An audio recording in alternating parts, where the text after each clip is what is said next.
काज जगत के बेटे सुगम अनुराग तुम्हारे थे राम तुम्हारे तुम रखवारे सब सुख लहे तुम्हारी सरना आए पर तेज समारा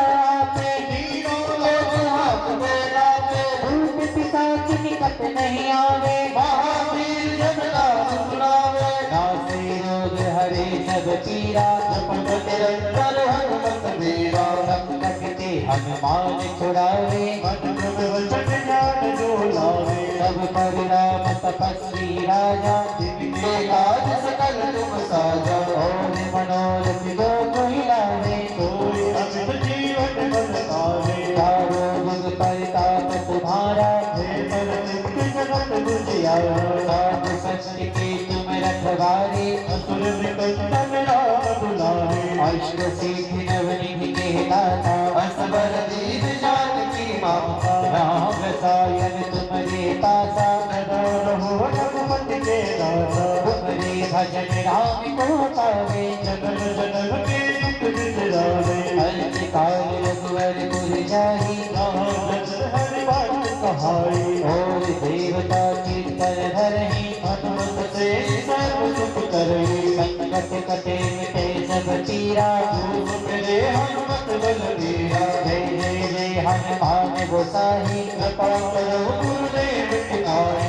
जो सत्य बार पाठ कर कोई झूठ बंदी मासत होए जो यह पढ़ हनुमान चालीसा को दुष्ट साकी मोदीसा तुलसीदास सदा हरि तेरा सीधे नाथ हृदय महादेरा आने डर वाले रोड़ो आने डर वाले रोड़ो दोनों अपने हाथ तेरे बाबा भोलेनाथ तेरे बाबा भोलेनाथ तेरे बाबा भोलेनाथ तेरे बाबा भोलेनाथ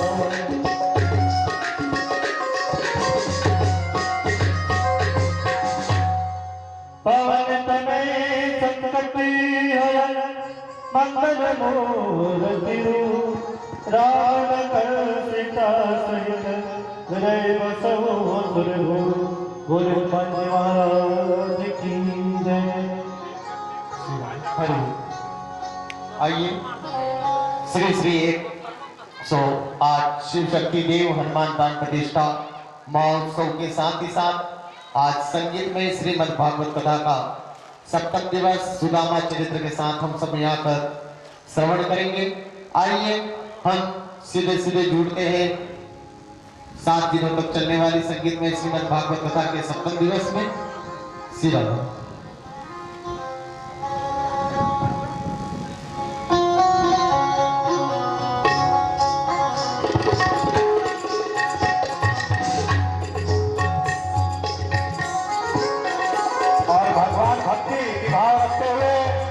कमेटी के वरीय सदस्य विजय कुमार यादव जी साहब हमारे युवा साथी आप जान और ठाकुर जी के चरणों में पुष्प रूपी माला का देकर युवा मंडलिया की समिति की बात और ठाकुर जी के आशीर्वाद को अपने गांव समिति और ऐसी समिति को जोर से प्रकट करें और ताकि भगवान से प्रार्थना करें कि एक समिति की निरंतरता ये तो सोच है और इरादा वो मजबूती के साथ आगे बढ़ते रहे।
भद्रकाली कपालिनी दुर्गा क्षमा शिवा धात्री स्वाहा स्वधा नमोस्तुते।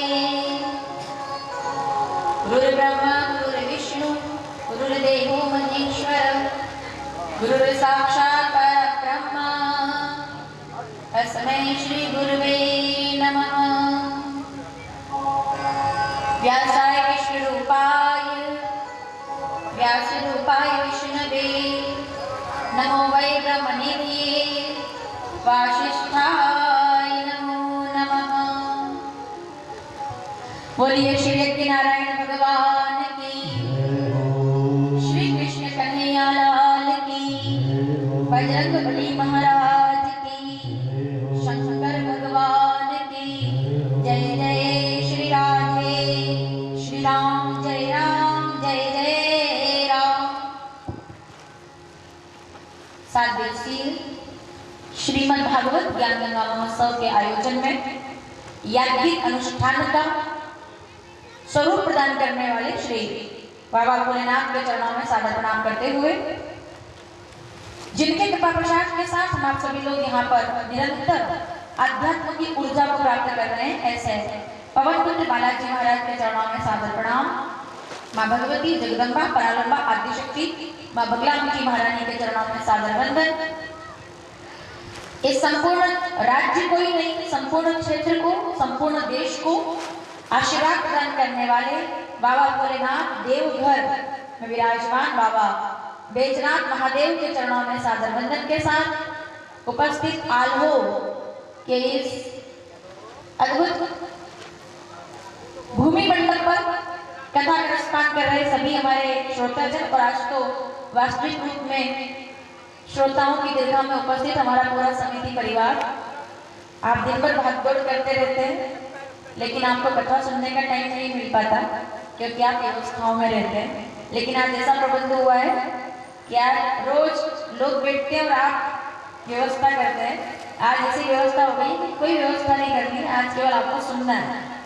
ये आपका रैंडम प्रोग्राम हो गया, मतलब व्यक्तिगत, कोई टेंशन नहीं किसी को भी। हम भी आज सुनने के लिए बैठे हुए, मतलब ऐसा फ्री होकर। मैं बहुत बहुत आभार करती हूँ पूरी समिति का। आपने मेरी व्यवस्था को समझा और आज क्योंकि हमारी कुछ कथाएं साल भर पहले तय हो जाती हैं, उनकी तारीखें तय हो जाती हैं, फिर जो कथाएं बीच में हम लोग तय करते हैं तो उनका समय इस प्रकार से रहता है कि हम लोग टाइम टू टाइम अगले प्रोग्राम में, जैसे 5 तारीख को बिहार में कथा पूरी की थी और 6 तारीख को मैं आ गई थी यहाँ पर, क्योंकि मुझे सूचना थी कि 6 तारीख से हमारी कथा है और हमको 12 तारीख को पूरा करना है 7 दिन का प्रोग्राम। लेकिन उसके बाद उस दिन कलश यात्रा थी और 7 दिन की भागवत हमें पूर्ण करनी थी, तो आज आप लोगों ने हमारा सहयोग किया। ऐसा नहीं है कि मैं आज यह कथा पूरी करके कल आराम कर लूँगी और परसों कथा शुरू कर दूँगी। बात यह है कि कल इस टाइम आपके यहाँ आयोजन पूरा हो जाएगा ये सब, और कल इस समय मुझे मंच पर ही रहना है इस टाइम भी वापस, तो ये चलता रहता है सब। और ऐसा मैं लगभग 3-4 महीने से रोज कथा बोल रही हूँ लगातार, और उसके बाद मुझे अब घर जाने का अवसर मिल रहा है और घर भी मैं नहीं जा रही हूँ, घर के पास में कथा है इसलिए घर जाने का मौका मिल जाएगा मुझे। तो 12 से 4 बजे तक कथा करेंगे, बाकी टाइम माता पिता के साथ रहने का अवसर मिलेगा, तो ये खुशी की बात है। क्योंकि उसके तुरंत बाद मुझे शिव पुराण के लिए उड़ीसा आना है, फिर थी हरे हरे प्रभाव से जयकार करेंगे लोग, चाहे कितने बैठे कोई फर्क नहीं पड़ता। 33 कोटि देवता लोग यहाँ पर सुन रहे कथा, भगवान स्थापित है यहाँ, ये सबसे महत्वपूर्ण बात है। और आवाज सब जगह जा रही है, जो घर में बैठे वो घर से जयकार करेंगे हरे हरे। आइए भोलेनाथ को प्रणाम करें। शंकर भोलानाथ है, आप महादेव वाले हम महाकाल वाले। शंकर भोलानाथ है और जो यज्ञ करा रहे हैं विश्वनाथ वाले। बाबा भोलानाथ है हमारा तुम्हारा, हमारा तुम्हारा।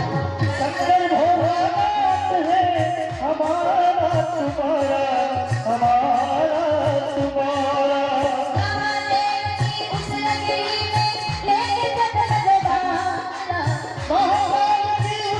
लेके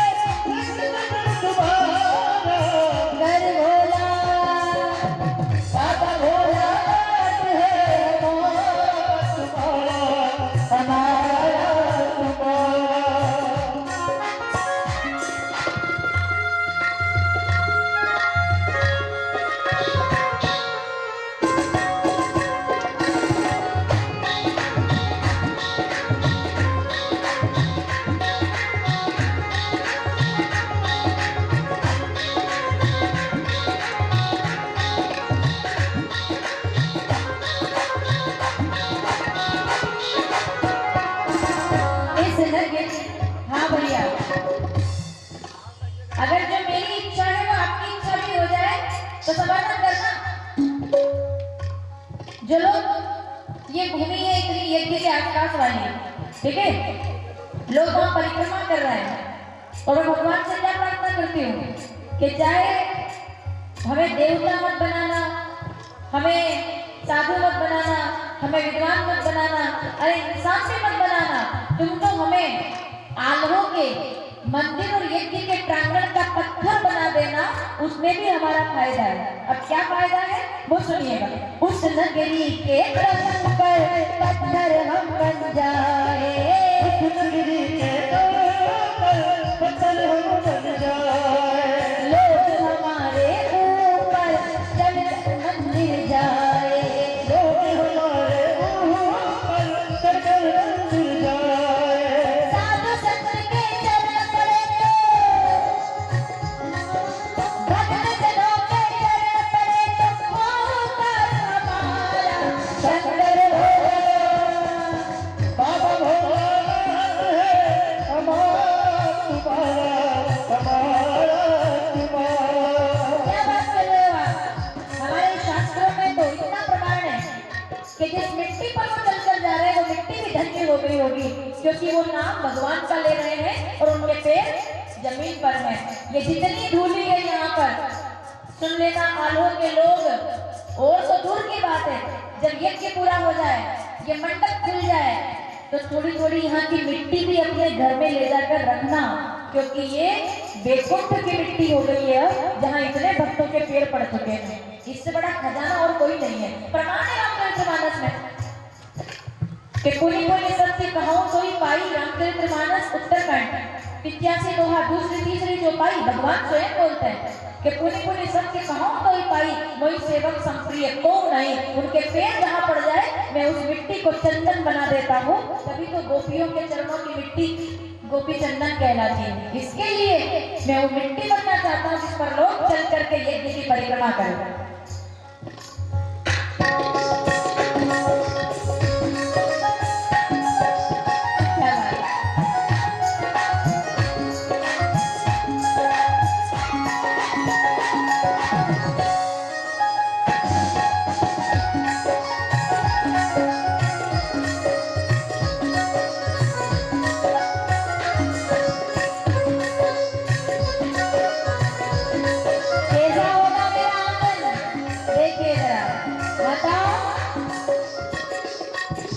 झिलमिल सितारों का आंगन होगा, आंगन में उनका दर्शन होगा, झिलमिल सितारों का आंगन होगा, आंगन में उनका दर्शन होगा, ऐसा सुंदर सपना अपना होगा, झिलमिल सितारों का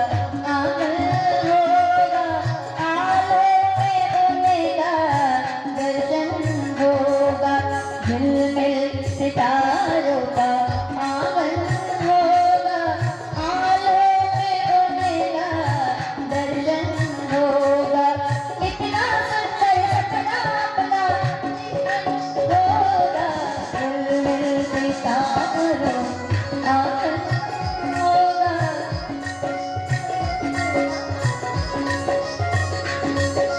जब जब जीवन क्या शिपरा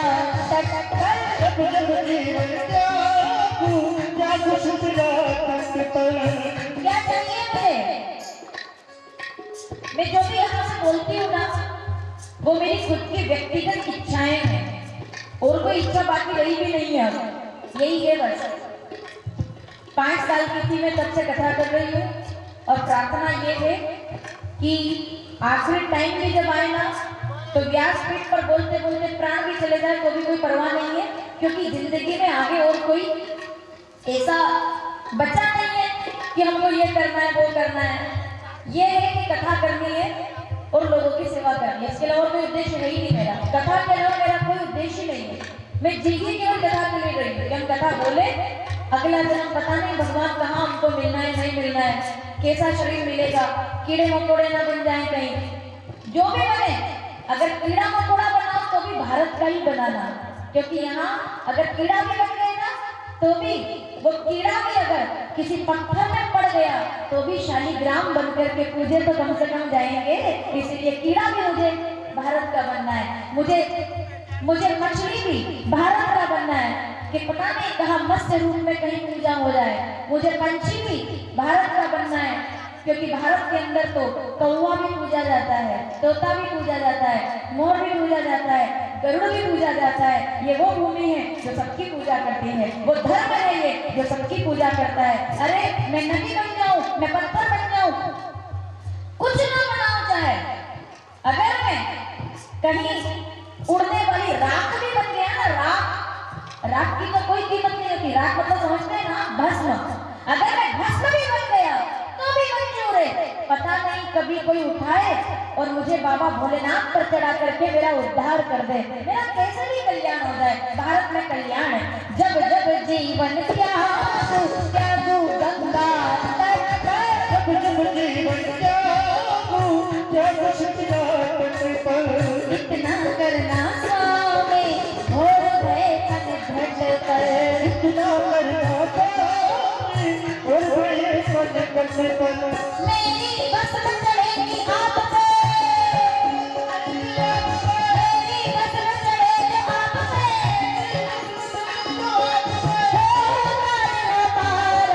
शंकर भोला, बाबा भोलेनाथ है हमारा तुम्हारा, हमारा तुम्हारा।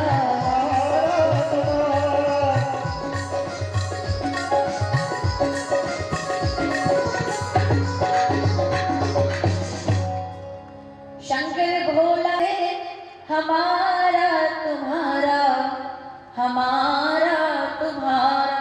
और कथा हमें मोक्ष का अधिकारी बनाती है। कथा हमें कथा में ये नहीं कहती कि धन का त्याग कर दो, पैसे का त्याग कर दो। हम कथा में कभी ये नहीं कहते कि सब दान करके और आप बैरागी बाबा बन जाओ, और आपसे कहते कि सब हमको दान करके बैरागी बाबा बन जाओ तो हम सब लेकर के और चल दें। कथा ये नहीं कहती कि धन मत कमाओ। कथा कहती है धन भी कमाओ, परिवार भी बसाओ, घर भी बनाओ, प्रॉपर्टी भी बढ़ाओ, जिंदगी में आगे भी बढ़ो। एवरेज लाइफ मत जीना कभी भी।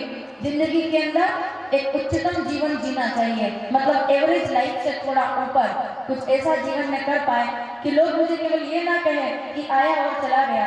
आकर जाने वाले को दुनिया याद नहीं करती, जो आकर दुनिया में कोई काम करते हैं जमाना उनके जाने के बाद भी उनको याद रखता है। क्योंकि मरने के बाद भी अगर जीने का हो शौक तो इतना कर जाना। माताओं सावधान, आज तो जितना भी हो उतने के लिए ही सावधान, ठीक है। मरने के बाद भी अगर जीने का हो शौक, क्योंकि मैं कोई वो मनुष्य नहीं हूँ जो कुछ साल आकर के जी करके मर जाऊं। जी नहीं, मैं अपने आप में एक पुराण हूँ। श्रीमद् भगवद गीता 2 अध्याय 20 नंबर का श्लोक। मैं कौन हूँ? न म्रियते जायते वा कदाचिना, न भूत्वा भविता वा न भूया, अजो नित्यो शाश्वतो अयं पुराणो, न हन्यते हन्यमाने शरीरे। ये शरीर मिटेगा लेकिन मैं कभी मिटने वाला नहीं हूँ। मेरी आत्मा तो सदा सदा के लिए आलोक के भगवान के मंदिर में परमात्मा के चरणों में समर्पित हो जाएगी। शरीर रहे न रहे पर मेरी आत्मा भगवान के चरणों में बस पहुंच जाए, इससे ज्यादा मेरी और कोई इच्छा नहीं है। इसीलिए यज्ञ हो रहा है कि शरीर रहे तब तक मैं तुम्हारी सेवा करूं, और जब शरीर ना रहे तब भी तुम्हारी सेवा करूं। दिव्य आत्मा बनके मैं तुम्हारे मंदिर के दीपक की ज्योति बना रहूं, इससे ज्यादा मुझे और कुछ नहीं चाहिए। मैं स्वर्ग और नरक की बात ज्यादा नहीं करती हूँ क्योंकि मैंने देखा नहीं है, तो जो देखा है मैं उसकी बात करती हूँ। मुझे नहीं पता कि उधर कोई स्वर्ग है कि नहीं, मुझे नहीं पता कि उधर कोई नरक है कि नहीं, लेकिन मेरे को इतना पता है कि जो व्यक्ति अपने घर के अंदर रामायण का पाठ करता है, गीता का पाठ करता है, माँ बाप का सम्मान करता है, बच्चों को ध्रुव प्रहलाद जैसे संस्कार देता है, जो पति अपनी पत्नी को सीता की तरह प्रेम करता है, जो पत्नी अपने पति की श्री राम की तरह सेवा करती है, जिस घर के अंदर अयोध्या का माहौल होता है उसमें और स्वर्ग में कोई ज्यादा फर्क नहीं रहता है। वो आंगन स्वर्ग हो जाता है जिसमें शांति हो, सुकून हो, छोटा हो, कच्चा हो आंगन, पर सुकून वाला होना चाहिए। सुकून, शांति अंदर से आती है, साधनों से नहीं, उपकरणों से नहीं आती शांति। उपकरणों से कभी शांति नहीं आती है। शांति आती है मन से, ठीक है माता। तो सुखदेव जी कहते हैं परीक्षित आज तुम्हारे जीवन का आखिरी दिन है। आलोक के जितने यज्ञ समिति के लोग यहाँ उपस्थित है और जो लोग कथा गांव में बैठकर सुन रहे हैं, मेरी आवाज अगर आप तक पहुंच जाए तो इस बात को थोड़ा ध्यान से सुनिएगा। राजा परीक्षित के जीवन का आखिरी दिन आज के कथा पूरी हो रही है। उनको 7 दिन का श्राप मिला था। इति लंघित मर्यादा तक्षकम सप्तमे अनिभयित तुम्हारा है। 7 दिन पहले सुखदेव जी के चरणों में आके बैठे थे, बोले गुरुजी ऐसी बातें, मरने वाला हूं, I am just about to die, और इसके बाद अब मेरे पास कुछ बचेगा नहीं, मेरा जो भी है खत्म हो जाना। गुरुजी कहते बैठ जा, मैं तुझे कथा सुनाता। 7 दिन तक कथा सुनी। आज उनके जीवन का आखिरी दिन आ गया। तो परिवार के लोगों ने सोचा, ठीक है ना, राजा मरने वाला है, अकेला आया था गुरुजी के पास। तो परिवार के लोगों को खबर हुई कि आज राजा मरने वाला है, तो चलो मरते मरते मिल आए, देख आए कि किधर किसी पेड़ के नीचे बैठ के उदास होकर के रो रहा होगा, दुखी हो रहा होगा कि मैं तो मरने वाला हूँ, हाय मैं तो मरने वाला हूँ। तो थोड़ा अपना सांत्वना दे देंगे तो उसको अच्छा लगेगा, है ना। हमारे नियम है, जिंदगी भर जब तक इंसान भला चंगा रहता है तब तक कोई उससे पानी का पूछ नहीं जाता, और जैसे खबर हो जाए कि वो बेड पर है या बिल्कुल एकदम जाने वाला है तो पूरा परिवार पहुंच जाता है वहां मिलने के लिए कि नहीं जाएंगे तो लोग क्या कहेंगे। आपके इधर नहीं होता होगा, हमारे उधर तो अगर कोई व्यक्ति जितना जा रहा है ना तो भी उसके सिर के पास जाके बोलेंगे, बोले पहचाना कि नहीं पहचाना। वो आखिरी टाइम में उसको भगवान को पहचानने का टाइम है, और जो लोग अब तक भी नहीं गए तो वो अब जाते हैं। तो परिवार के लोगों ने सोचा चलो भाई चलते हैं, अपन चलते हैं, राजा से मिलके आते हैं, ठीक है। समझ में आ रहा है? पूरा परिवार, पत्नी, बेटा सब मिलकर के शुकताल आ गए राजा को अंतिम विदाई देने के लिए कि रो रहा होगा, है ना, मरने वाला इंसान तो उदास होता है, उदास हो रहा होगा, थोड़ा सांत्वना देके आएंगे।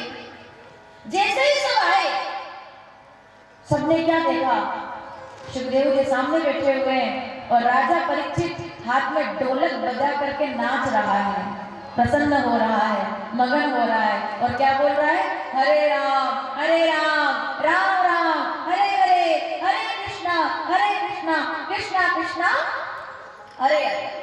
नाच रहा है, पैर में कांटे लग रहे हैं, नाच रहा है, हरे कृष्णा कृष्णा कृष्णा हरे। परिवार के लोगों ने सोचा भैया पागल, मरने का सदमा लग गया इसको, वरना जिसको मरना हो वो नाचता है क्या। तो सुखदेव जी ने कहा परीक्षित देख तेरा परिवार तुझसे मिलने आया है और ये लोग कहते हैं कि तू पागल हो गया है, और बात भी सही है, मेरे को भी समझ में नहीं आ रहा, तू मरने वाला और फिर भी तू नाच रहा है। तू जब पहले दिन आया तब तू रो रहा था कि मेरा क्या होगा, आज तू मरने वाला है, तेरा आज के बाद कोई बचेगा ही नहीं और तू नाच रहा है, तो क्या हुआ है। राजा कहते हैं गुरुदेव, जिन लोगों ने मेरे 7 दिन की कथा सुनी है वो मेरी इस कथा का सार अपने साथ जरूर रखिएगा। मैं आपको नहीं सुनाऊंगी और कुछ भी ज्यादा, जितना समय है आज हम उसका लाभ लेंगे, और मैं आपको वो बातें आज व्यासपीठ से बताकर चली जाती हूँ केवल जिसको समझा जाए कि मक्खन सार है जो इस कथा का, वो मैं आप लोगों के सामने रख रही हूँ। तो इसके लिए बहुत ध्यान से सुनिएगा, ठीक है माताओं। मेरा जवाब याद रखना नहीं, पहले सुखदेव जी का सवाल याद रखना। क्या पूछ रहे हो, सावधान, क्या पूछा उन्होंने, बोले तू नाच रहा है, तू कैसे नाच सकता है, तू मरने वाला है, मतलब तू मरने वाला है तो खुश कैसे, तू पहले दिन आया तब तू रो रहा था, आज तू नाच रहा है, हुआ क्या है। राजा जी कहते हैं गुरुदेव, जब मैं पहले दिन आया तब मैं रो रहा था, क्योंकि मेरे दिल में एक शिकायत थी अपने पूर्वजों के लिए कि मेरे दादा परदादा मेरे लिए सब अच्छा काम करके गए, लेकिन अगर वो एक गलती नहीं करते तो मैं बर्बाद नहीं होता। जो भागवत के जानकार लोग हैं वो समझ गए होंगे मैं क्या बात कर रही हूँ, जिन्होंने भागवत बहुत बार सुनी है। क्या गलती कर गए पांडव, जिसका परिणाम परीक्षित को भुगतना पड़ा। तो परीक्षित ने कहा कि अगर मेरे पूर्वज अपने खजाने में, अगर आपने मेरे दूसरे दिन की कथा ढंग से सुनी होगी तो आपको याद आ जाएगा, अगर वो खजाने में जरासंध का सोने का मुकुट छोड़ करके नहीं जाते तो मैं उस मुकुट को लगाता नहीं और मेरी बुद्धि खराब होती नहीं और मैं बर्बाद होता नहीं, मेरे को श्राप नहीं होता। माता समझ में आया आपको? राजा क्या बोल रहे हैं कि मेरे पूर्वजों ने जरासंध का वध किया, भीम के द्वारा जब जरासंध मारा ही गया तो उसके वध के बाद अगर सब कुछ होना था तो इतना सब होने के बाद भी अगर वो सोने का मुकुट वो खजाने में नहीं छोड़ते तो मैं उसको नहीं लगाता और मैं बर्बाद नहीं होता, इसलिए मैं पहले दिन रो रहा था। ठीक है, फिर आज क्यों नाच रहे हो? अब तो तुम मरने वाले। तो राजा कहते हैं वही तो खुशी की बात है, 7 दिनों के बाद अब मैं नाच रहा हूँ। और सुन लेना, आलोक के वो लोग जो यज्ञ करवाते हैं और पूरे क्षेत्र के वो लोग जो मंदिर बनवाते हैं, जो कथा करवाते हैं, जो अच्छे अनुष्ठान कराते हैं, ये बात उनके लिए समर्पित है। राजा क्या बोल करके गए? राजा कहते हैं कि मैं पहले दिन आया तब मैं रो रहा था कि मेरे पूर्वज मेरे लिए सोने का मुकुट छोड़ करके गए, तो एक कलयुग ने मुझे बर्बाद कर दिया, तो आने वाली पीढ़ी का क्या होगा? कलयुग तो इनको बर्बाद कर देगा। पर आज मैं नाच रहा हूँ क्योंकि मेरे पूर्वज मेरे लिए सोने का मुकुट छोड़ करके गए थे और मैं राजा परीक्षित अपने आने वाली पीढ़ी के लिए भागवत की गंगा छोड़ करके जा रहा हूँ, जिससे लोग भवसागर से पार हो जाएंगे। आप क्या लेकर आए थे महत्वपूर्ण ये नहीं है, आप क्या छोड़ करके जाएंगे महत्वपूर्ण ये है। आप दुनिया में क्या लेकर आए कोई नहीं देखेगा, आपका जन्म कहाँ हुआ कोई नहीं पूछेगा, जब तक कि आप जिंदगी में ऐसा कुछ करोगे नहीं कि जिससे आपका जन्म और मरण पड़ा जाए। समझ रहे ना आप? इंसान मुट्ठी बांध के लाता है और हाथ खोल के जाता है, मुट्ठी बांध के लाता है। लोग कहते हैं खाली हाथ आए हैं और खाली हाथ जाएंगे, इससे बड़ा झूठ नहीं है कोई। कौन कहता है कि खाली हाथ आया था? मैं खाली हाथ नहीं आया, मैं मुट्ठी बांध कर लाया था। और बंदी मुट्ठी में, नन्हे मुन्ने बच्चे तेरी मुट्ठी में क्या है? तब वो कहता है मुट्ठी में है तकदीर हमारी, हमने किस्मत को बस में किया है। मैं मुट्ठी में 80 साल की जिंदगी लेकर आया हूँ, 40 साल की जवानी लेकर के आया हूँ, 20 साल का युवापन लेकर के आया हूँ, 10 साल का बचपन लेकर के आया हूँ। और मैं इस 80 साल की जिंदगी में कोई ऐसा काम करके जा सकता हूँ कि 80 युगों तक भी मेरा नाम याद रखा जा सकता है। ये मैं अपनी मुट्ठी में बांध कर लाया। हाथ खाली हो जाए मरते समय, लेकिन सत्कर्म रहेंगे, दुनिया याद रखेगी कि मरने के बाद भी अगर जीने का हो शौक तो इतना कर जाना, पढ़ने के लायक लिख जाना, लिखने के लायक कर जाना।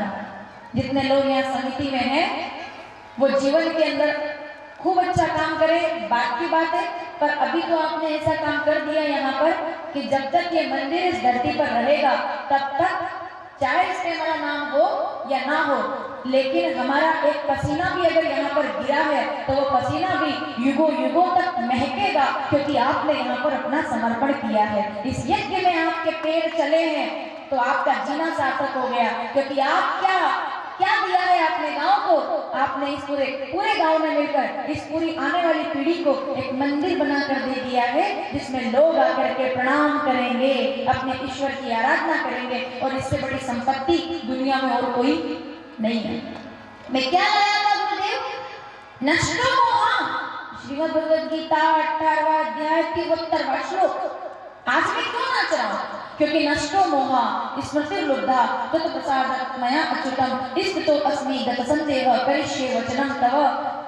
मैं दुनिया में कुछ अच्छा छोड़कर जा रहा हूँ, मैं भागवत छोड़ के जा रहा हूँ कि आलोक के पांडाल में कलयुग से लड़ने के लिए हमें भागवत कथा का ज्ञान यज्ञ मिल गया। इसके लिए मैं आने वाली पीढ़ी के लिए भागवत छोड़कर जा रहा हूँ, ताकि लोग इस नाव में बैठकर भवसागर से पार हो जाएंगे। भवसागर पुनि पार जो चाह, राम कथा रामचरितमानस उत्तरकांड 52वां दोहा दूसरी चौपाई। हरी कथा ते कहाँ दृढ़ नावा, लोग इसमें बैठकर पार करेंगे। ये ऐसी कथा है, इसीलिए मैं पसंद है, मुझे कोई डर नहीं है। मुझे सुनाइए वो कथा जिससे आनंद हो जाए। परिवार के लोग दूर से देख के चले गए, बोले इसको अपनी जरूरत ही नहीं है, इसके पास इसका भगवान है, और जिसके पास भगवान होता है उसको किसी की जरूरत। याद रखिएगा कभी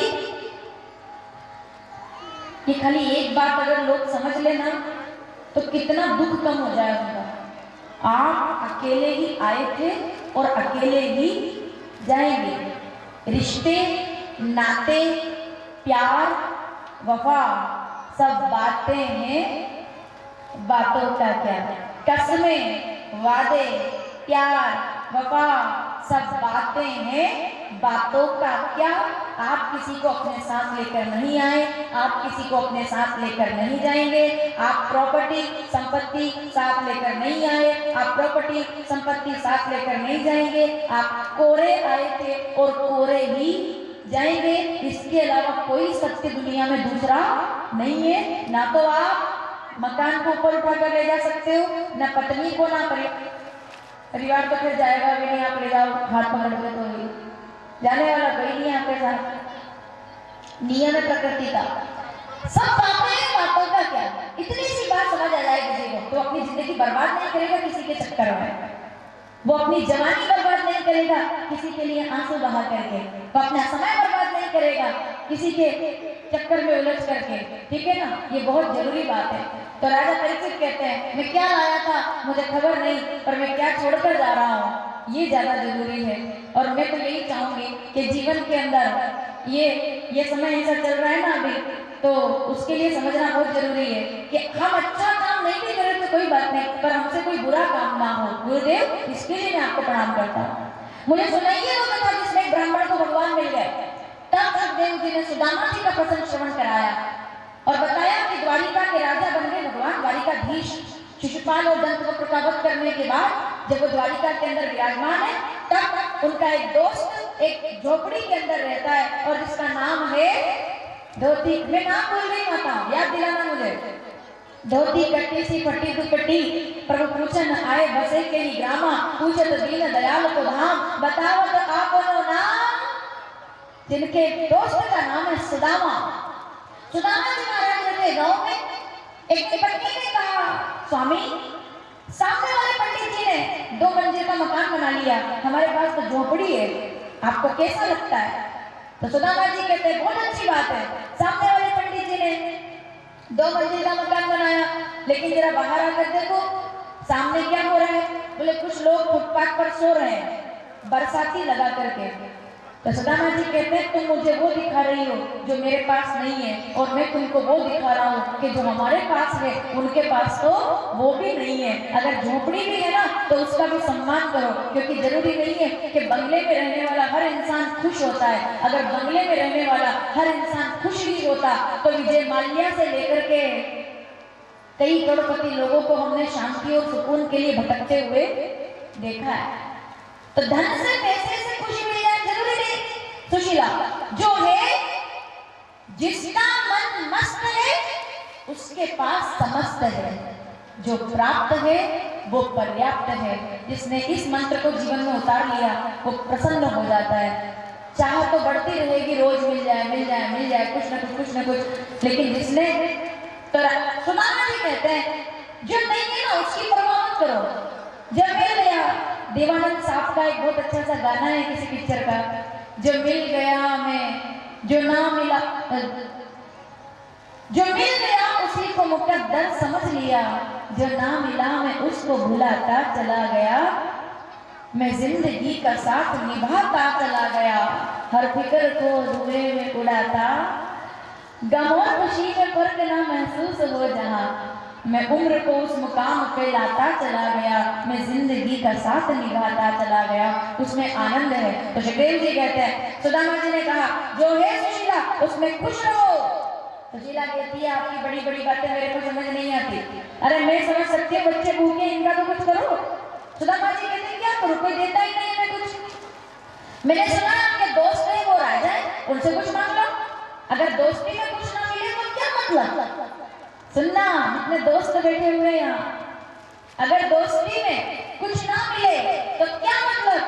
तो सुदामा जी कहते हैं मतलब नहीं है तभी तो दोस्ती है, अगर मतलब होता तो रिश्तेदारी होती, क्योंकि मतलब से रिश्तेदारी होती है दोस्ती नहीं होती। जिस दिन दोस्ती के अंदर मतलब आ जाए समझ लेना उस दोस्ती को खत्म होने में ज्यादा देर नहीं लगेगी। एक फोन पर आधी रात को आपका सगा भाई कभी कभी आपकी मदद करने नहीं आता, पर आपका दोस्त 1:30 बजे रात को भी फोन लगा दोगे, 1 घंटे में आपके पास जंगल के बीच भी आकर, अगर आपकी गाड़ी खराब हो गई है तो दोस्त दौड़ कर आ जाएगा, क्योंकि दोस्ती में मतलब नहीं रहता। तो कन्हैया मेरा दोस्त है, मुझसे मांग नहीं सकता, कैसे मांगा?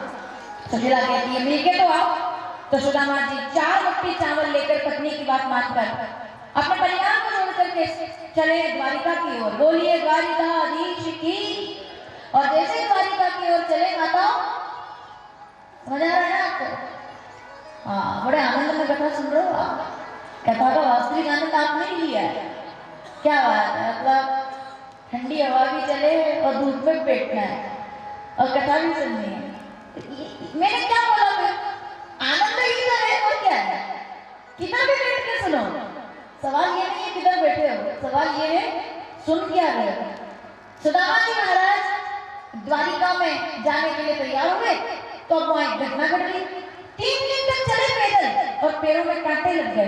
पीने को पानी नहीं मिला, खाने को फल नहीं मिला, बात करने को लोग नहीं मिले और 3 दिन के बाद बेहोश होकर के गिर गए। दूर नगरी बड़ी दूर नगरी कन्हैया, अरे राहों में चलते चलते पूछा पांव के छालों ने, बस्ती कितनी दूर बसा ली दिल में रहने वालों ने।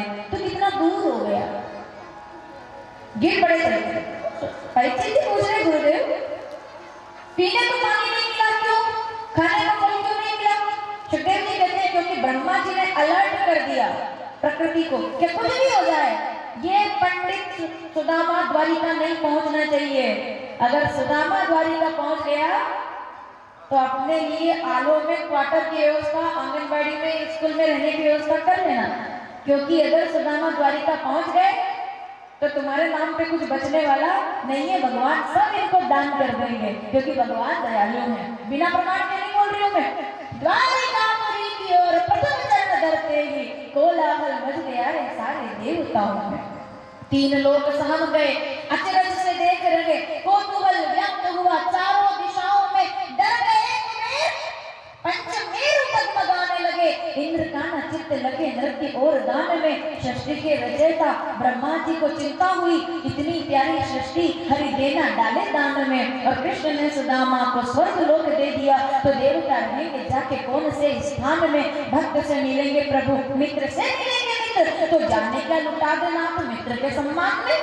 अगर सुदामा पहुंच गया तो पूरे ब्रह्मांड की मौखिक रजिस्ट्री सुदामा के नाम पे हो जाएगी। और अगर पूरे ब्रह्मांड की रजिस्ट्री सुदामा के नाम पे हो गई तो आलू में किराए के कमरे ढूंढने पड़ेंगे देवराज इंद्र को कि हम किधर हैं। इसके लिए सुदामा को जाने ना दो। तो प्रकृति ने विरोध कर दिया, चलते तो कांटे लगे, बेहोश हो गए। लेकिन प्रकृति कितना विरोध करे, अगर लक्ष्मी की कृपा है तो जो लोग लक्ष्मी के पीछे भागते हैं लक्ष्मी उनसे दूर जाती है, पर जो नारायण के पीछे भागते हैं लक्ष्मी दौड़ करके उनके चरणों का बंधन कर लेती है। रुक्मिणी जी ने गरुड़ देवता को आदेश कर दिया कि जाइए और पीठ पर बिठाकर सुदामा जी को लाइए। गरुड़ देवता आए, सुदामा जी को द्वारिका लेकर आ गए। द्वारिका में आए सुदामा जी महाराज तो जैसे ही बेहोश थे आंखें खोली, लोगों ने स्वागत किया। कौन है आप?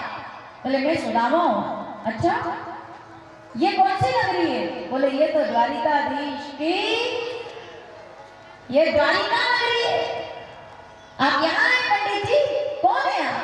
बोले आपके राजा का दोस्त हूँ मैं। जैसे ही सुना कोई कपड़े ले आया, कोई चप्पल जूते ले आया, कोई काजू बादाम ले आया, कोई पीताम्बर ले आया, कोई पगड़ी ले आया। ठीक है, दोस्त आया भगवान का। सब अपने अपने सामान लेकर आगे बोले लीजिए खाओ पियो, थोड़े हट्टे कट्टे हो जाओ, फिर जाना राजा से मिलने। ऐसे जाओगे तो पहचानेंगे भी नहीं। तो सुदामा जी महाराज कहते हैं द्वारिका के लोगों, जितने भी द्वारिका के सब ठीक है लोग थे, तो जितने भी द्वारिका के लोग थे सब दयालु थे। उन्होंने कहा हम आपको सब कुछ ये दे रहे हैं, आप ले। तो सुदामा जी कहते हैं आप तो दयालु हैं, लेकिन अगर ये कर्जे का सामान लेकर के मैं गोविंद से मिलने जाऊंगा तो मेरी आत्मा इसे स्वीकार नहीं करेगी, क्योंकि अपनी खुशियां अपने बल पर ही प्राप्त करनी चाहिए। कर्जे पर दुनिया बसाने वाले लोग एक दिन इतने बड़े पहाड़ के नीचे दब जाते हैं कि कर्जा लेते समय तो समझ नहीं आता है। 2 लाख रुपए लोन एकदम अकाउंट में आया, अच्छा लगा। 3 लाख रुपए का लोन पास हो गया, अच्छा लगा। फाइनेंस हो गया, अच्छा लगा। लेकिन जब उसकी किस्त देने का नंबर आता है और जब पता चलता है कि ये मैं पूरा कैसे करूंगा, तब समझ में आता है कि फ्रिज का पानी उतना ठंडा नहीं लग रहा है जितने के लिए मैंने कर्जा लिया है। गाड़ी में बैठने का उतना आनंद नहीं आ रहा है जितने का मैंने कर्जा लिया है। तो जो है उसमें संतुष्ट रहना सीखे। पहले के लोग बहुत अच्छा बोलते थे कि जितनी चादर उतना पैर फैलाओ तो सुखी रहोगे। आजकल के लोग कहते हैं पैर फैलाते जाओ चादर अपने आप लंबी हो जाएगी। चादर लंबी नहीं होती है। अब क्या बोलूं मैं, चादर लंबी तो होती है पर ऐसे नहीं होती है, पंखे तक होती है। फिर बड़ी दिक्कत आ जाती है जब लोग कर्जा कर लेते हैं। तो मजबूरी है ना, जरूरी है, सामने कोई रास्ता नहीं रहता। खुशियां किसी की कर्जदार नहीं होनी चाहिए। 5 रुपए जेब में है, बुद्धिमान किसको कहते हैं? 2 लाख रुपए का पर्स खरीद कर शो ऑफ करना बुद्धिमानी नहीं है। 2000 का पर्स खरीद कर बाकी के 1,98,000 रुपए 2000 के पर्स में रखना बुद्धिमानी कहलाता है। आप कितने महंगे कपड़े पहनते हैं कोई नहीं पूछ रहा। आप 3000 के जूते पहनते हैं कोई नहीं पूछ रहा। जिस दिन मंदिर के बाहर उतारोगे 15 रुपए के स्लीपर पहन के जाओगे तो ढंग से प्रणाम तो करोगे कि पढ़िए ले जाओ तो ले जाओ, शनि महाराज का दान। अब किसी के 15,000 के जूते मंदिर में चोरी हो जाएगा तो शनि महाराज का दान, मन ना लगे उसका, गड़बड़ हो जाए। नहीं मतलब विरोध में नहीं, आपके कपड़े ब्रांडेड हो, आपके जूते ब्रांडेड हो।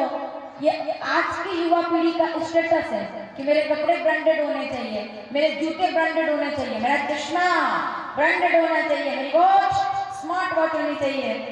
हैरानी की बात देखिए, बुजुर्ग लोग भी बैठे हैं, अगर मैं ठीक बोलूं तो बताइएगा। आपके कपड़े, आपके जूते, आपकी घड़ी ब्रांडेड हो ना हो, आपके विचार ब्रांडेड होंगे तो कपड़े ब्रांडेड पहनने से कोई फर्क नहीं पड़ता। मेरे शंकर भगवान तो मृगछाला ओढ़कर घूमते हैं, उनके कपड़े ब्रांडेड नहीं है क्योंकि वो खुद ब्रांडेड है। इंसान खुद ब्रांडेड होगा तो जो पहनेगा वो पूजा जाएगा। अयोध्या के राजकुमार मुकुट लगा करके जंगल में नहीं गए, नंगे पैर गए तो नंगे पैर से जो धूल निकली वो ब्रांडेड हो गई, लोग उसके सिर पर लगाते हैं। आचरण कर्म सत्कर्म, तो भाई बातें बहुत है। सुदामा जी महाराज का कर्जा लेकर खुशियां नहीं चाहिए मुझे। बता दो महल कहाँ है, जरा महल बता दिया, वो रहा महल। और महल के आए दरवाजे पर तो द्वारपाल दिख गए। द्वारपालों ने कहा पंडित जी बधाइए। अब मैं आपको यहाँ से कथा सुना दूं कि द्वारपालों ने धक्का मार करके पंडित जी को भगा दिया, है ना?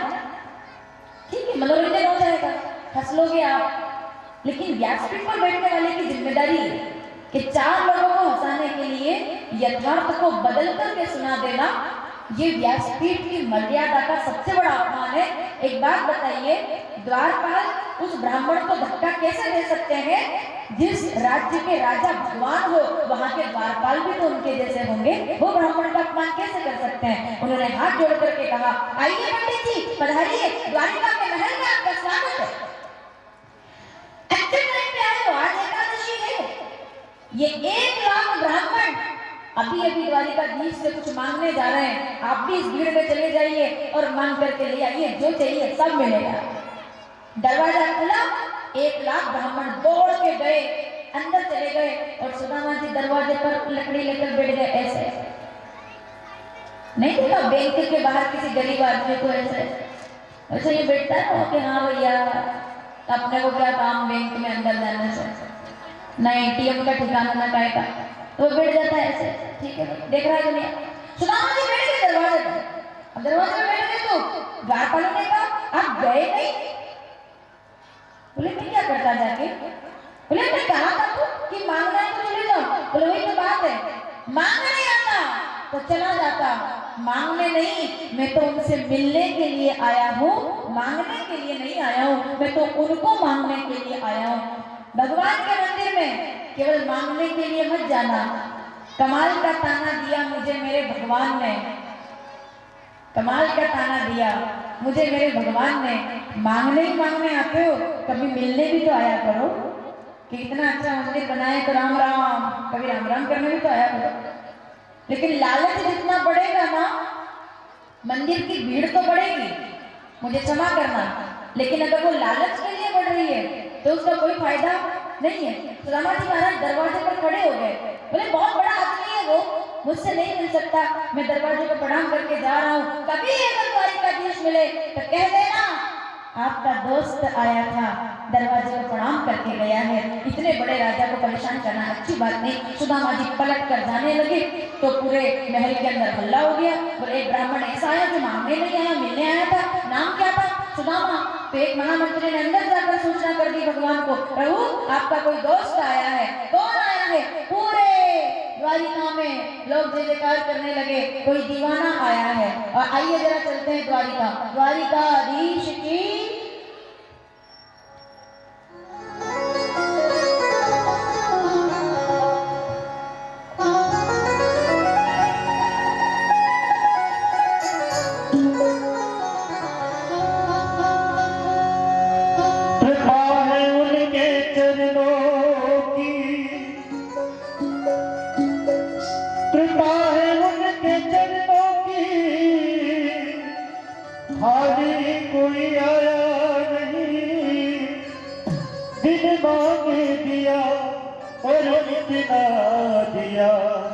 के दामन में हमारे समाया नहीं,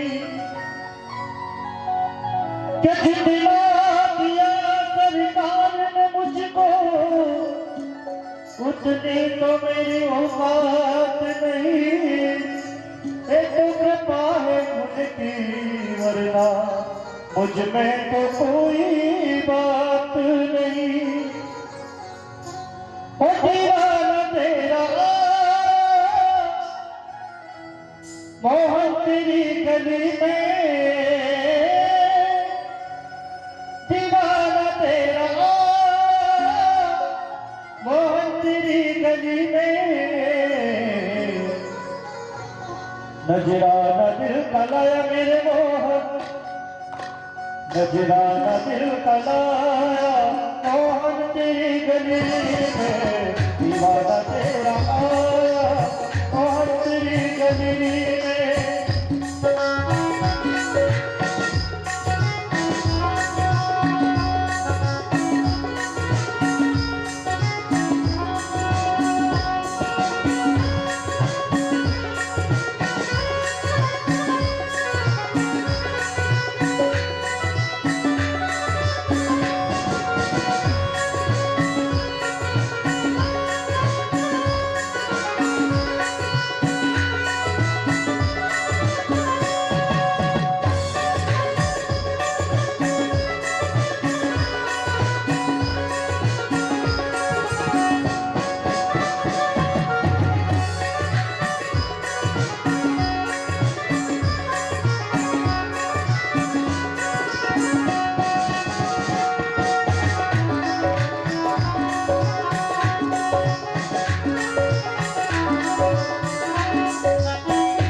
द्वारपालों ने अंदर जाकर बताया प्रभु को कोई दोस्त आया। दोस्त का नाम क्या है?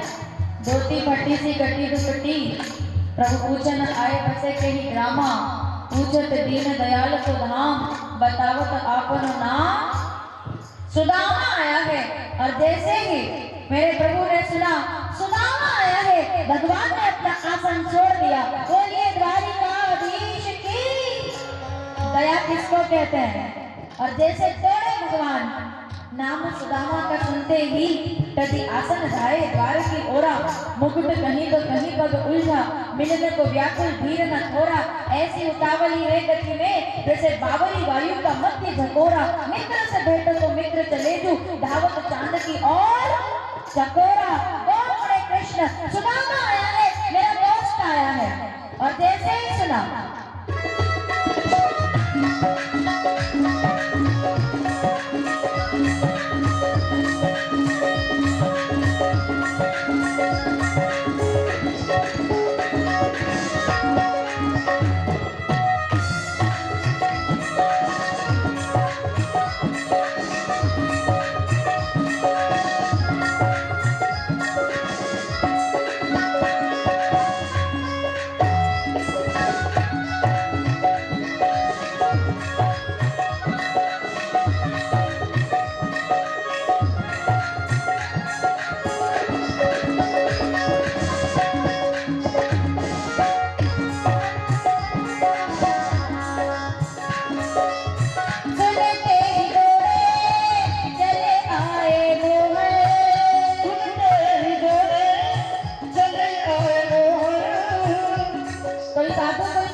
लगाया गले से सुदामा को। पूरी दुनिया सिर को प्रणाम करती है, वो दौड़ करके सुदामा जी को गले लगाती है। बराबर में अपने सुदामा बैठाए, बराबर में अपने सुदामा बिठाए। कन्हैया ने गले लगाया, अपने आसन पर बिठाया, स्वयं चरणों में बैठ गए और चरणों को हाथ में लेकर प्रक्षालन किया। कितना दुख तुमने पाया है सुदामा, तुम मुझसे मिलने आए। सुदामा कहते कन्हैया ऐसा मत करो, कि तुम क्या कर रहे हो, लोग क्या कहेंगे। कन्हैया कहते लोग तो यही कहेंगे कि एक दोस्त अपने दोस्त के पैर दबा रहा है। सुदामा जी कहते हैं मेरी जिंदगी बना दी, मुझको गले लगा के पहुंचा दिया फलक पे, मुझे खाक से उठा के।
करुणा करके करुणा ने रोए, पानी पर हाथ छुओ नहीं, नेमन के जल से पग धोए। भगवान ने चरणों का प्रक्षालन कर दिया। क्या लगेगा सुदामा?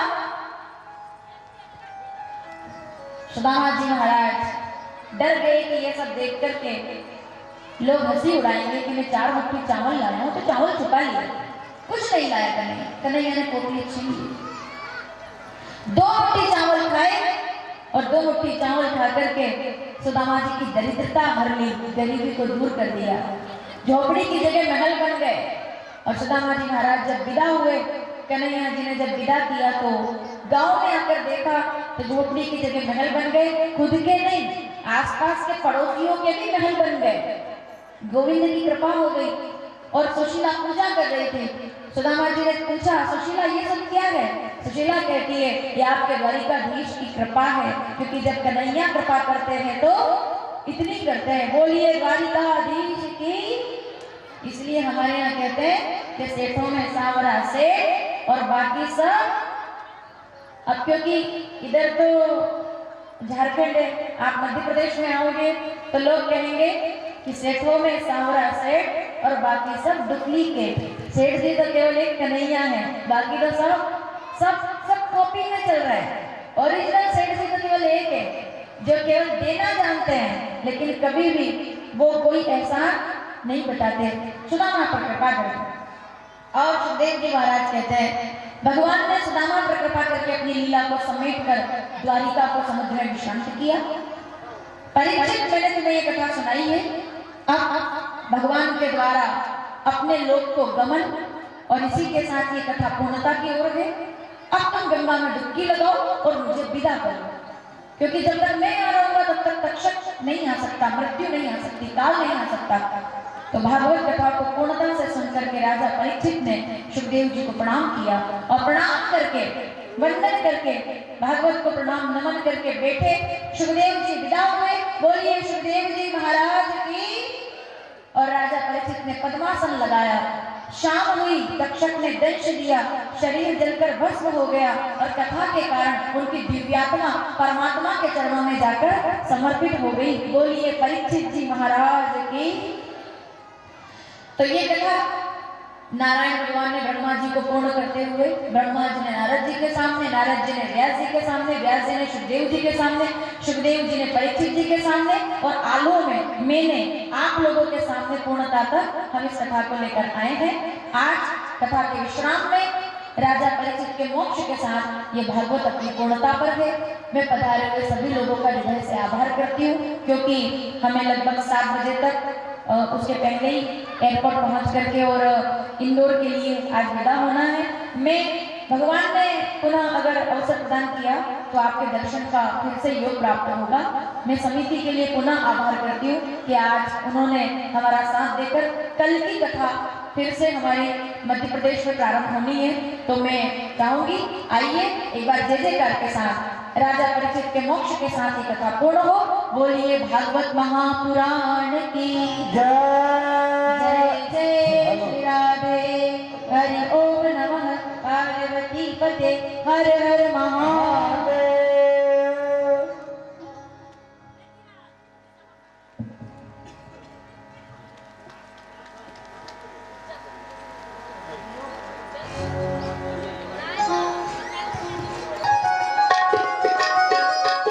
महानुभावों को प्रणाम करना हो वो सीधे मंच पर आकर आज प्रणाम कर सकते हैं। जो भी माता बहन एवं भाई प्रणाम करना चाहते हैं आकर मंच पर प्रणाम कर सकते हैं। सीधे सीधे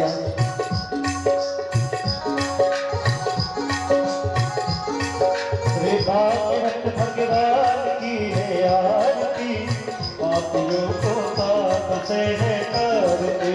भागवत भगवान की है आरती, पापियों को पाप से है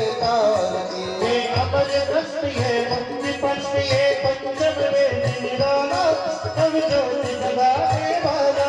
हरि नाम यही हरि धाम यही, हरि नाम यही हरि नाम यही। जग के मंगल की आरती, पापियों को पाप से तार दे।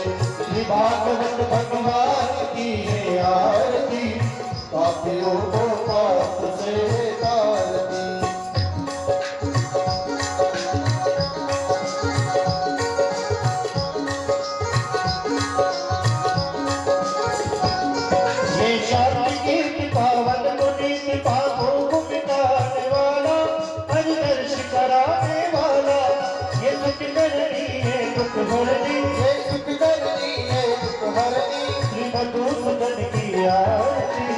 पापियों को पाप से तार दे। श्री भागवत भगवान की है आरती, पापियों को पाप से तार दे।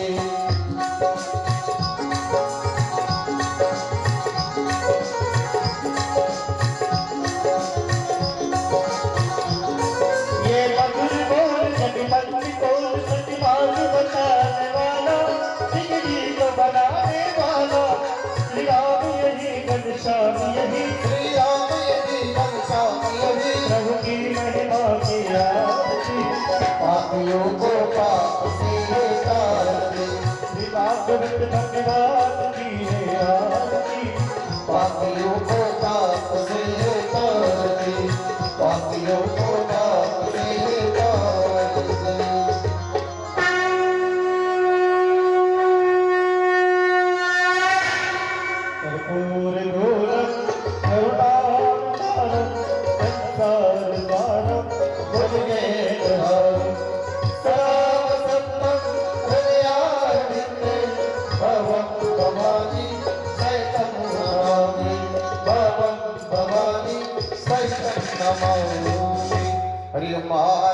समर्पयामि जलेन सिद्धेकन्नम्मा देवादिवन्नम्मा आत्मादिवन्नम्मा आशुतोषदन्नम्मा स्वयं दद्यात् मन्दपुष्पाञ्जलियम्मा ओम जगनेन जगन्मय चन्द्रदेव स्थानि धर्माणि पदमान्यासन्नाते अनाकं महीमानः सचन्द्रचन्द्रपूर्वे साध्याः सन्ति देवाः हरिः ओं मा एकदन्ताय विद्महे वक्रतुण्डाय धीमहि तन्नो दन्ति प्रचोदयात् पञ्चम वेदाय विद्महे ज्ञानगंगाय धीमहि तन्नो श्रीमद्भागवत प्रचोदयात् नानासुगन्धपुष्पाणि यदा कालोद्भवानि च पुष्पाञ्जलिं मया दत्त्वा ग्रहणं परमेश्वर मन्त्रपुष्पाञ्जलिं समर्पयामि।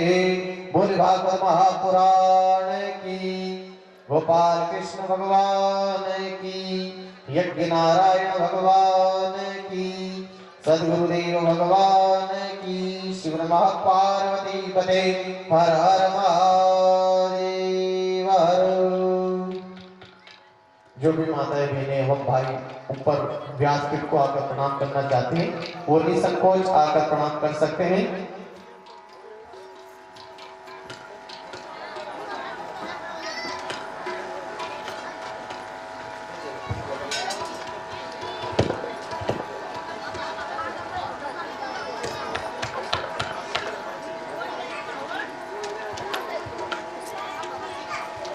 जिन जिन माताएं बहनों भाइयों को माता जी की यह विदाई में कुछ देना चाहें वो व्यास गद्दी पर आकर के अपनी स्वेच्छा से जो राशि बन पाए दें और चरण स्पर्श करें। धन्यवाद।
कोशिश करती हूँ, आप भी करिए।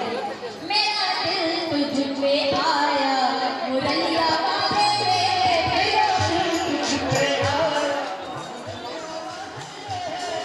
जिन माताएं बहनों को ठाकुर जी की विदाई उपरांत आपको ठाकुर जी की महिमा को मद्देनजर रखते हुए उनके चरण स्पर्श करना चाहते हैं, आप जाए और ठाकुर जी के चरण स्पर्श कर अपने सौभाग्य सिद्धि को प्राप्त करें। जिन भी माता बहनों को सौभाग्य सिद्धि हो तो ठाकुर जी के चरणों में अपने स्पर्श कर अपने सौभाग्य सिद्धि को प्राप्त करें।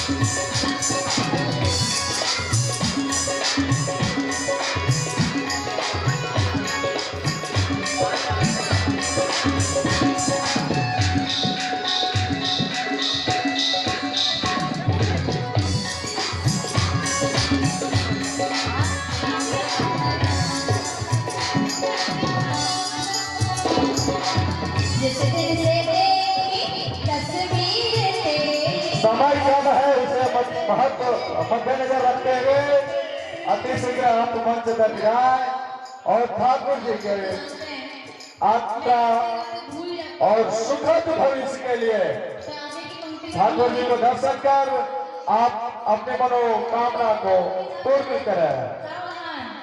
अगली पंक्ति में क्या आना चाहिए वो आप मुझे बताएंगे, ठीक है?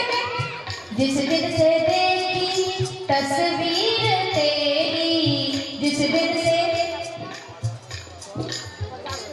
आवाज नहीं आई मुझे, और अगली पंक्ति पूरा करना है आपको। तब से बदल गई है, मुझे याद नहीं आ रहा कि क्या आएगा, मैं भूल जाती हूँ, ठीक है? और एक साथ पूरा पांडा आप गाएंगे, आप जब तक आप नहीं गाएंगे कतई आगे नहीं बढ़ेगी, मैं यही बोलती रहूंगी। इसके लिए आपको गाना है, जरा दोनों हाथ उठाकर ताली के साथ, ठीक है? जिस दिन से देखी तस्वीर तेरी, जिस दिन से तस्वीर जब से बदल गई है, जब से बदल गई है, माता याद आया है क्या? जिस दिन से देखी, जिस दिन से देखी तस्वीर तेरी,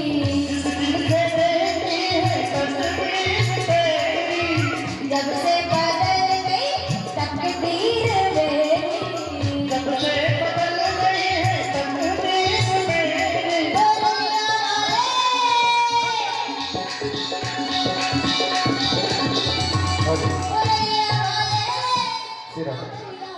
समिति के मानव श्री निवेदन है, अब आप मंच पर आ जाएं शीघ्रता से। सभी समिति के लोग जो भी आपको स्वागत इत्यादि करना है, सभी समिति के लोग आदरणीय मनोज जी यादव साहब एवं उनके सहपाठी समस्त मित्रगण समिति के सदस्य आप मंच पर आ जाएं।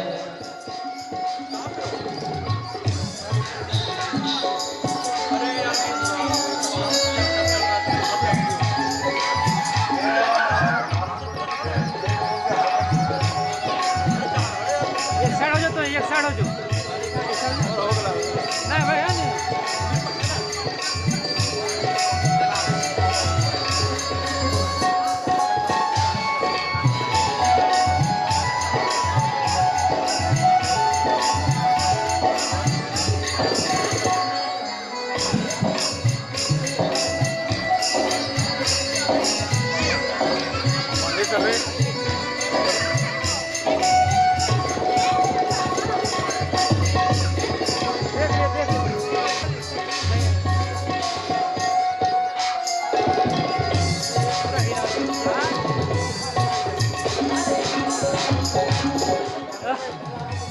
क्या बात है?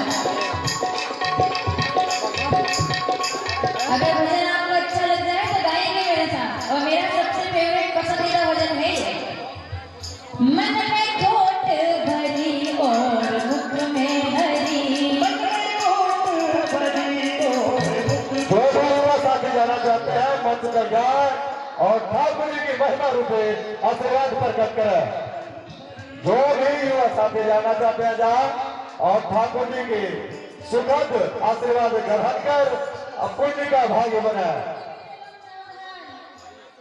हमारे एमपी में कहते हैं, आपके झारखंड में भी कहते होंगे कि मन चंगा अंतिम दर्शन ठाकुर जी के जाकर कर ले युवा साथी, क्योंकि समय भी बहुत कम है।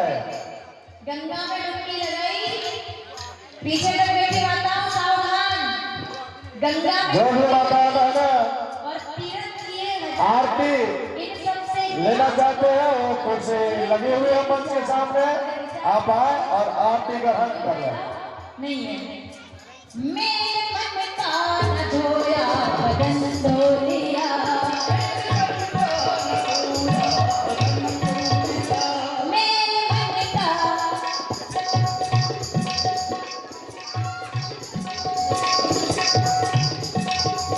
मेरे मन का न धोया बदन धो लिया, बाजरंगा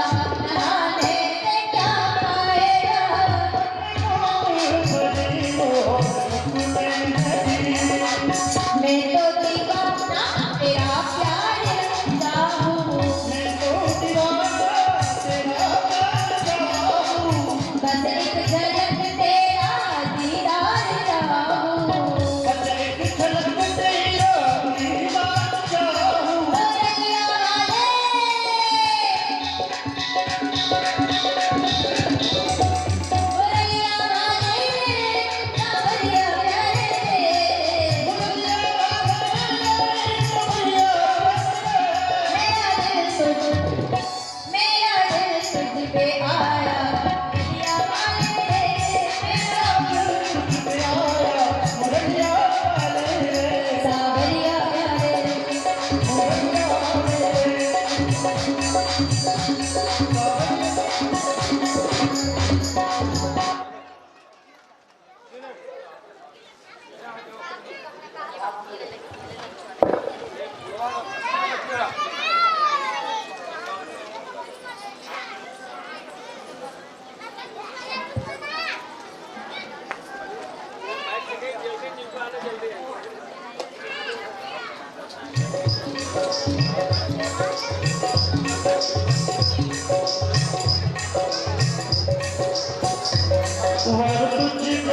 जिन सभा को ठाकुर जी की अंतिम रूपी आशीर्वाद लेना है वो अति शीघ्र जाए। समय को मध्य नजर रखते हुए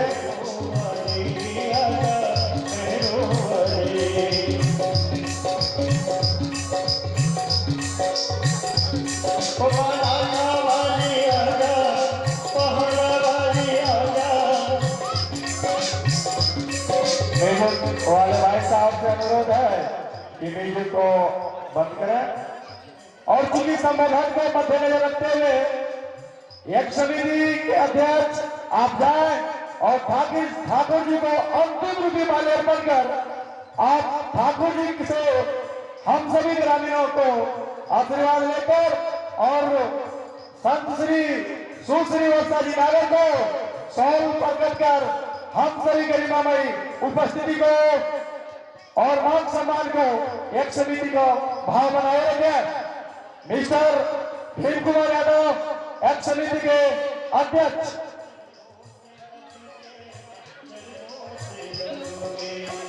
और एक समिति के सचिव महेश कुमार यादव जी जाए और कथावाचिका के सहयोगी सर जी को आप माल्यार्पण कर उनकी शोभा बढ़ाएं, साथ में उन्हें 100 रुपये देकर उनके मान सम्मान को बढ़ाएं।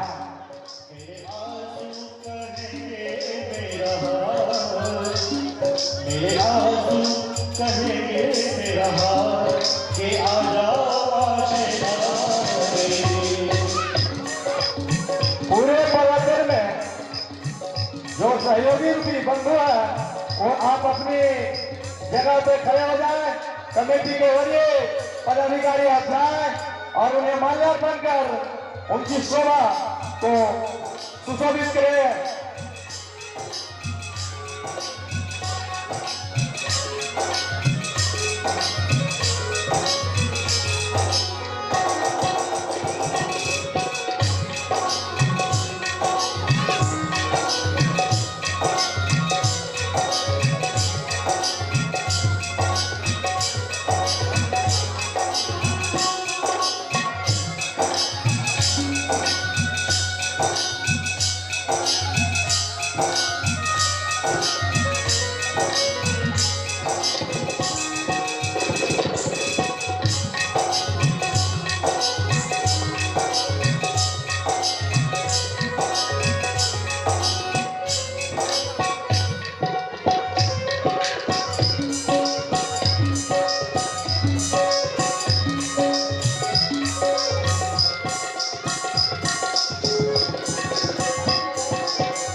आप लोग वहां भीड़ में लगाए, साइड हो जाए, साइड हो जाए। आप लोग कमेटी के लोग थोड़ा बगल हो जाइए।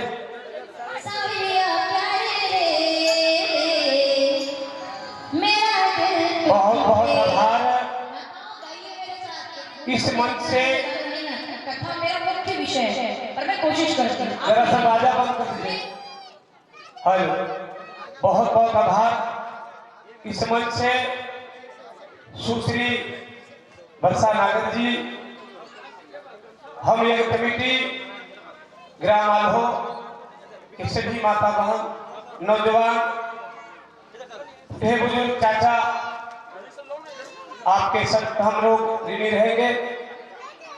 आप अपनी बहुमूल्य समय निकालकर हमारे धार्मिक अनुष्ठान में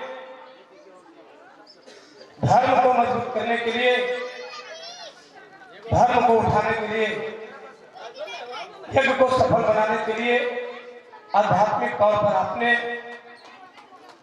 जो आध्यात्मिक वाणी हमारे यज्ञ परिवार को दिया, अमृत वाणी शब्दों से हमारे जीवन को जो कृतार्थ आपने किया, इसके लिए यज्ञ कमेटी आपको बहुत बहुत अभिनंदन करती है, स्वागत करती है। क्योंकि हम लोग किसी भी कार्यक्रम या किसी भी अतिथि को विदा करते थे, भाषा हो गया कि शायद सुश्री वर्षा नागर जी को हम लोग विदा कर रहे हैं। इसको स्वीकार नहीं करता हूँ। आपको आगे बढ़ने के लिए प्रेरित हम जनता कर रहे हैं, यहाँ के एक परिवार कर रहे हैं, और आपके जितने भी संगीत के जो अब टोली हैं, कलाकार हैं, सबको, सभी आपके कलाकारों को एक परिवार के ओर से बहुत बहुत धन्यवाद। भगवान ठाकुर जी आप पर कृपा बनाए रखें और आप निरंतर धार्मिक क्षेत्र में हमारे हिंदू सनातन धर्म की रक्षा करते रहे। ये शक्ति माता भगवती आपको प्रदान करें। बहुत बहुत धन्यवाद।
चलिए हम लोग जा रहे हैं पीछे वही सीधा कर दिया तो ही बाद में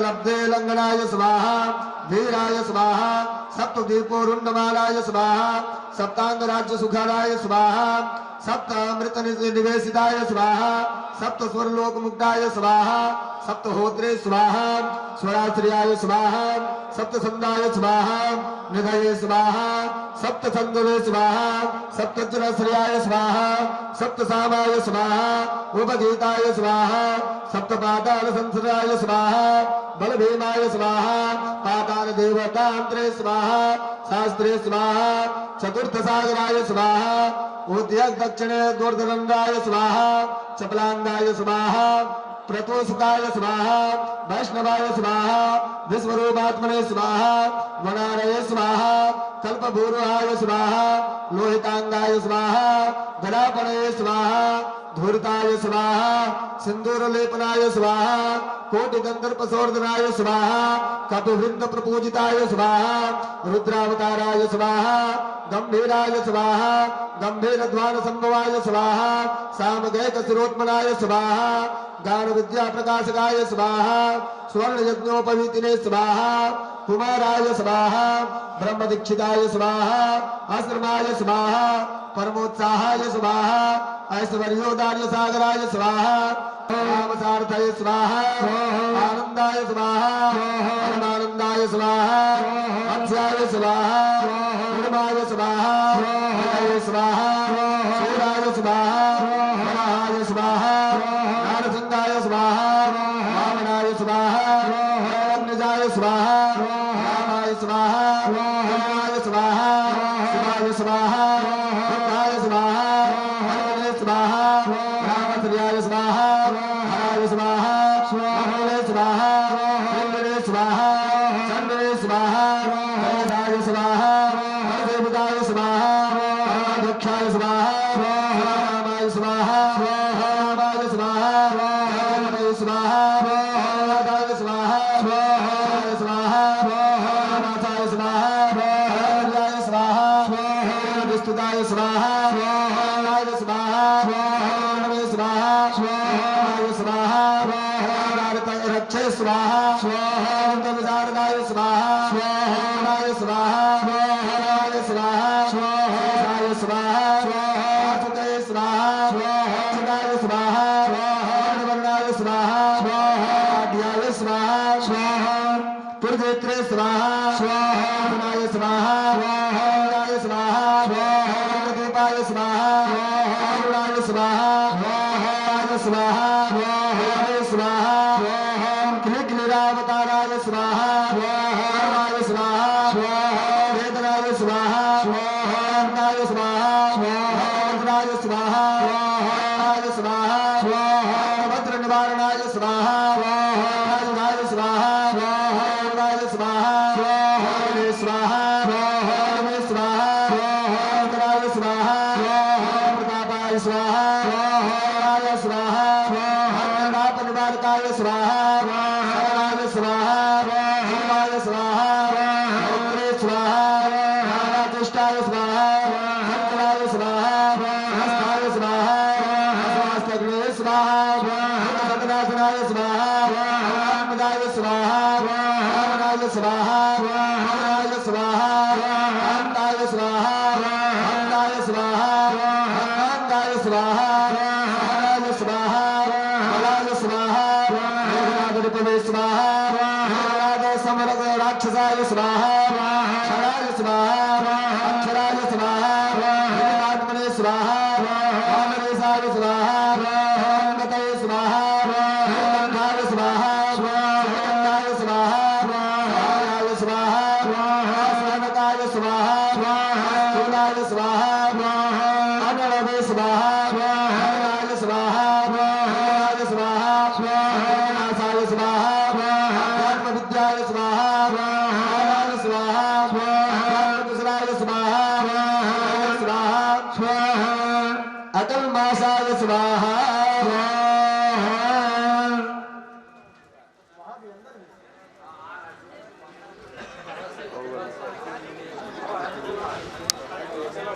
बिल तकनी 50 सेकंड प्रदाय स्वाहा स्वाहा स्वाहा स्वाहा प्रियाय स्वाहा स्वाहा स्वाहा स्वाहा स्वाहा मंगलाय स्वाहा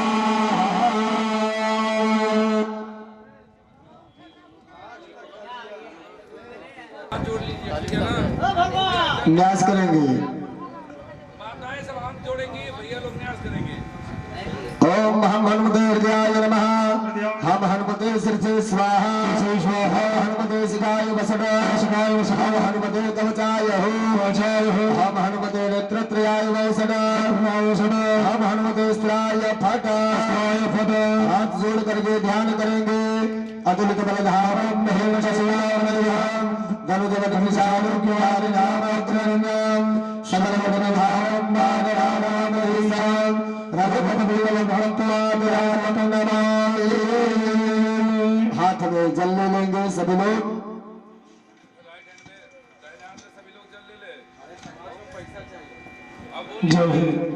बोलिए अनेना अनेना कृत हवनाख्येन कर्मणः तेन श्री हनुमतः प्रीयता नामा।